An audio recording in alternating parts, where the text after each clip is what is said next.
Hey, gang, there are so many important issues to discuss in today's political, cultural, and economic climate, and I can't discuss them all here. In fact, YouTube and big tech won't let me talk about it all here.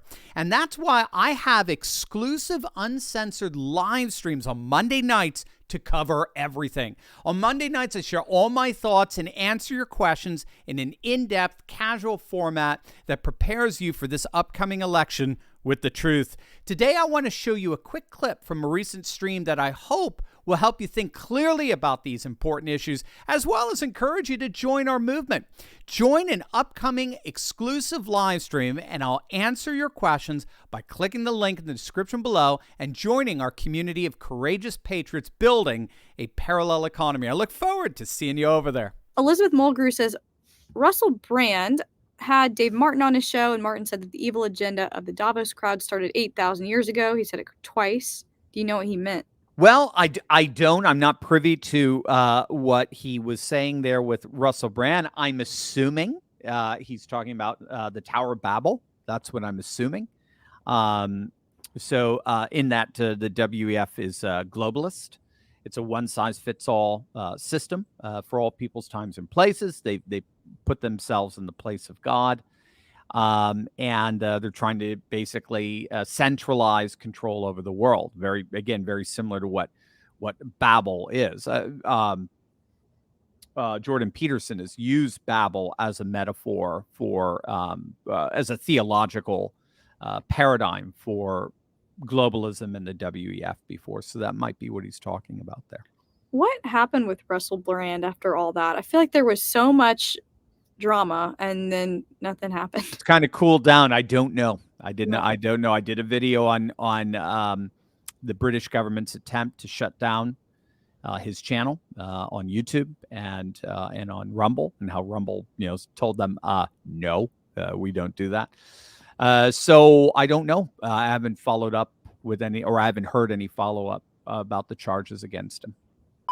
But first, gang, our good friend Mike Lindell needs your help. Mike is one of the strongest patriots working tirelessly for the America First and MAGA movements in this country, and also happens to be a very close friend to this channel, as you know. From election integrity to protecting American businesses, Mike really does it all. And now, as the cabal of deep state lawyers and election machine companies are trying to take Mike down with frivolous lawsuits, he needs your support more than ever. Mike recently said he was going to fight every lawsuit until he wins and will never settle out of court with people who help rig the election. So with this in mind, I want to remind you about the incredible MyPillow deals Mike is offering with my promo code Turley. Now, if you just click on the link in my description below, you can save well over 60% on all sorts of incredible MyPillow products. Of course, Mike is offering huge savings on the new and improved MyPillow 2.0. But gang, I would also recommend hugely Mike's My Slippers, as well as his amazingly comfortable bed sheets. These are some of the comfiest slippers and sheets I've ever owned. In fact, I would use that word to describe all of MyPillow's products. Comfy to the maximum. So don't wait, gang. Support Mike as he fights for election integrity and gets some extremely comfy things to boot. It's a win-win. Don't wait. Click on that link below or go to mypillow.com/Turley right now. Well, there was a big story, a very, very sad story this week about a baby who lived in the UK, could not get the treatment that it needed, and then it passed away. Little boy passed away this week. Joan Hampton says, when did the UK sink into the Nazi habit of decreeing death for disabled children? This is the second high-profile one in the last year or two. How can judges forbid parents to take their children to another country for treatment at no cost to the UK government? Yeah, what was it? Charlie Gard? Was that Gregory's thing? Yeah. It's horrible stuff, and it's unfortunately the logical outworking of abortion culture. Abortion was sold on this notion. We even saw it in Ohio. Abortion was with the referendum last week. Abortion is sold to the masses by saying no one has the right to tell you what to do with your own child, your own own pregnancy. And so that's the basic gist of it, is whether or not the government has the right to come in and intervene when you've made the decision about what to do with your own, your own fetus, your own child, your own body. And that's the way it was sold. It was sold to you from the vantage point of personal autonomy. What we have been seeing thus far is a fascinatingly horrific development of that now turning to the government has the right to make that decision about what to do with your child, regardless of the mother's choice. So the mother's choice doesn't even matter anymore. And the bridge seems to be basically infanticide. There was an article in the British Medical Journal. I believe it was 2012, and you can look it up. It's a very interesting article. I had my students read it. It's chilling, and it's entitled "Should the Child Live?" And it basically made the argument that the legitimate reasons for aborting a child don't end after the pregnancy. The legitimate reasons for terminating the life of a child don't end after pregnancy. They extend beyond it. And this is particularly for children with Down syndrome. They use that as an example. And they gave examples of what happens when a mother who would have wanted to abort a child with Down syndrome didn't know the child had Down syndrome during pregnancy. The child's born, and then over time, over a few months of development, now we finally know the child has Down syndrome. Should the mother have the right to terminate that child's life? And these ethicists, they're medical ethicists, made the argument yes. And what made them horrific was they had no age limit at all.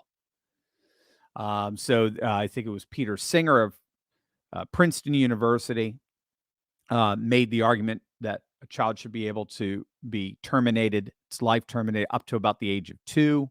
So that's when it starts developing some moral characteristics, self-choice moral characteristics that for some reason are inviolable, and therefore that was the the threshold where you don't abort past that. This, if I recall, again, it was a 2012 British Medical Journal article argued you could be doing it to someone at 17. So the moment now you validate and certify basically infanticide, and again, as far as the medical journals paradigm, it's still the parent's choice. But now that you've legitimated the choice of killing a child, now it's just a question of who gets to make that choice. And you don't have to be a genius to figure out that the very institution that gave you that right to kill the child in the first place will also be the institution that defines who gets to make that choice. And that's what we're seeing. It's reminiscent to me of the Roman era when moms would just leave their babies out for wolves to eat them because they're a girl or they wanted a boy. It's just of course, yeah, awful. And it's one of the very first things the early Christians put a stop to. Mm-hmm. Yeah, absolutely. Gregory Peterson. Can I? Since we always try to make sure, it's worse than you thought, but more hopeful than you ever imagined. Yeah. If I can. So we were just in Waco, Baylor University there. Rodney Stark, the sociologist, he just recently passed away. Brilliant sociologist of early Christianity in particular. He pointed out, ironically, that's one of the reasons why Christianity flourished. Because of all the children that they saved that were left to exposure, like you just said, the vast majority were female. So over about 100 years' time, the Roman Empire, the pagan Roman Empire, went through a female shortage for marriage. And so men recognized relatively early on, if you want to find a nice, sweet girl to marry, you had to go and hang out with the Christians, because the Christians were the ones who adopted all of these female children that were left out to die through exposure. But the church leaders would not allow for a marriage unless the men converted. And so the men basically converted in mass as a result of the church's pro-life practice. That's amazing. It's always funny to me when Christians or people think that Christians are not pro-woman. Like we're the most pro-woman. Exactly. Being pro-life is inherently pro-woman. It is inherently pro-multiracial. But again, liberals will do. They don't know what a woman is, so they don't know what pro-life is. That's so true. Very true.